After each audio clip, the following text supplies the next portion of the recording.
Hello friends, स्वागत है आपका हमारे इस YouTube channel Acer study points पे। फ्रेंड्स, आज हम लोग पढ़ने वाले हैं वाहन या परिवहन के बारे में। ठीक है ना फ्रेंड्स, ये हमारे क्लास 10th का जो बायोलॉजी 6 चैप्टर है साइंस का, ठीक है ना, उसी में हम लोग पढ़े थे पोषण को, श्वसन को। अब बारी है वाहन या परिवहन के बारे में। ठीक है ना फ्रेंड्स, तो सबसे पहले आपको बता दें कि इस वीडियो को पूरे अंत तक देखिएगा और अगर आपको ये वीडियो पसंद आती है तो आप इस वीडियो को लाइक करिएगा, मेरे चैनल को सब्सक्राइब करिएगा और आपको क्या करना है फ्रेंड्स, और आपको ये करना है कि इस वीडियो को ज्यादा से ज्यादा अपने दोस्तों के पास शेयर करिएगा ताकि वो भी जो है इसका पूरा आनंद ले सके। ठीक है ना फ्रेंड्स, तो चलिए हम लोग बात करते हैं वाहन या परिवहन के बारे में। फ्रेंड्स, सबसे पहले हम लोग चर्चा कर लेते हैं पोषण के में हम लोगों ने क्या पढ़ा। पोषण में हम लोगों ने पढ़ा कि हम लोगों के शरीर में यानी कि जीवों के शरीर में भोजन का पाचन कैसे होता है, भोजन होता कैसे है, ठीक है ना, पाचन उसका। ठीक है ना फ्रेंड्स, उसके बाद हम लोगों ने श्वसन को पढ़ा। श्वसन में हमने देखा कि श्वास कैसे हम लोग लेते हैं।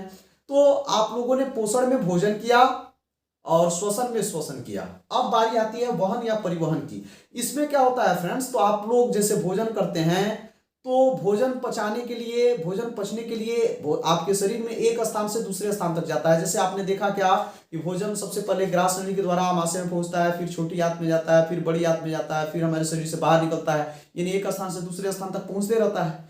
आपने श्वसन में क्या देखा कि ऑक्सीजन पहले हमारे फेफड़ा यानी कि वायु कोशिका में पहुंच रहा था, फिर उसके बाद जो है वहां से चल करके आपके पूरे कोशिकाओं में जा रहा था, फिर वहां ग्लूकोज का ऑक्सीकरण हो रहा था तो एनर्जी मिल रही थी, फिर वो आपके पूरे शरीर में जा रहा था। यानी कहने का मतलब ये है फ्रेंड्स, ओवरऑल हम लोग देखें तो इसमें होता क्या है फ्रेंड्स कि हमारे शरीर में पदार्थ जो है एक स्थान से दूसरे स्थान तक पहुंचते रहते हैं, चाहे वो पदार्थ हमारे लिए उपयोगी हो या हानिकारक हो, अनुपयोगी हो। ठीक है ना फ्रेंड्स, तो देखिए वाहन या परिवहन क्या होता है, उपयोगी अथवा हानिकारक पदार्थों को, ठीक है ना, जीव शरीर के अंदर एक स्थान से दूसरे स्थान तक पहुंचाने की क्रिया क्या कराती है फ्रेंड्स, वाहन या परिवहन कहलाती है।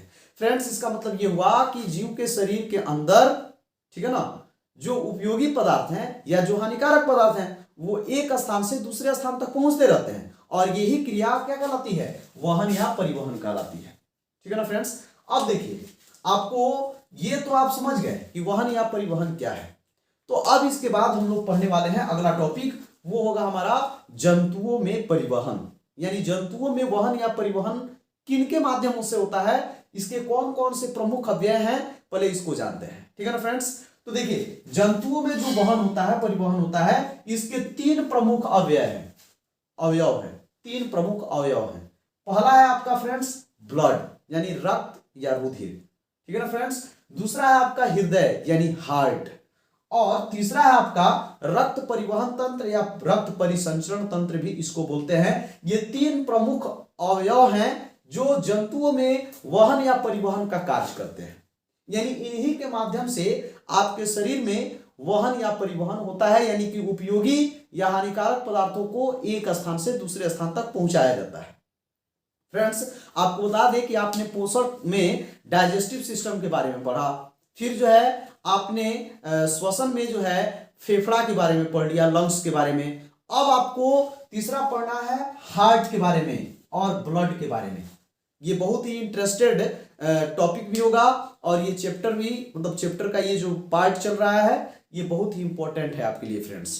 तो इसे आप लोग बहुत ही मजेदार तरीके से पढ़ने का प्रयास करिएगा, पूरा इंटरेस्ट रखिएगा और हम भी जो है आपको पूरा इंटरेस्ट देने का यानी कि मजा देने का, मतलब इसमें मजा आए वो चीज आपको करने का, कराने का काम करेंगे। ठीक है ना। अब देखिए एक यहाँ पे स्टार मार्क्स देकर हमने लिखा है लसिका तंत्र। ये लसिका तंत्र जो है बहुकोशिकीय जीवों में, उच्च श्रेणी के बहुकोशिकीय जीवों में ये लसिका तंत्र होता है और ये भी परिवहन का काम करता है जंतुओं में। ठीक है ना फ्रेंड्स, तो आप लोग ध्यान रखिएगा, इसके प्रमुख तीन ही अवयव हैं, लेकिन चौथा जो है सब में नहीं पाया जाता है, ये उच्च श्रेणी के जंतुओं में ही पाया जाता है। ठीक है ना फ्रेंड्स, तो अगर आपसे पूछा जाए कि वाहन या परिवहन क्या है तो आप बहुत आसानी से बता सकते हैं कि हमारे शरीर के अंदर जो है उपयोगी अथवा हानिकारक पदार्थ जो है एक स्थान से दूसरे स्थान तक पहुंचते हैं और इसी क्रिया को हम लोग वाहन या परिवहन कहते हैं। और जंतुओं में वाहन या परिवहन के मुख्य रूप से तीन जो है प्रमुख अवयव है, पहला है ब्लड, दूसरा है हार्ट और तीसरा है आपका रक्त परिसंचरण तंत्र या रक्त परिवहन तंत्र। ठीक है ना फ्रेंड्स, तो चलिए आप इसका तब तक स्क्रीनशॉट ले लीजिए।